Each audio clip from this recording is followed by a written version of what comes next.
Shu o'rinda bir she'riy satrlaringizni keltiraman, ruxsat bersangiz.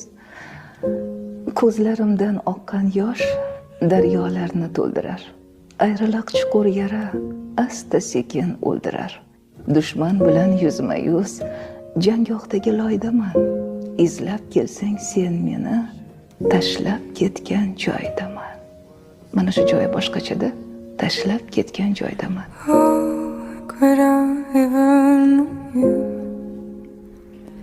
Sabr qiling. Mayli ustingizdan kulishaversin, sabr qiling, javob qaytaring, xo'p bo'ladi. O'sha kulib izzatsiya qilayotganlar bor, ishoning orqangizdan yuradi. Ishoning eshingiz tagida turadi. Ishoning xoningiz taqilab kutib o'tiradi. Xo'p dedik, kuchimiz ham yetardi, duximiz ham yetardi. Tishlarni qo'liga ushatib ham qo'yardik, lekin din unamaydi bu narsaga. Xo'p bo'ladi dedik. Mana hayotda ko'rdik shu narsani. Sabr qilingda, qizishmangda, g'azabingizni yutingda, halol bo'ling, to'g'ri bo'ling. Yoningizga birov yomonlab kelsa, birovni oshna o'ch. Menga birovni gapirma. Nimaga? Birovni gapini senga olib kelyaptimi bir odam? Bil, seni ham gapini kimgadir olib bor. Kozol, tamom.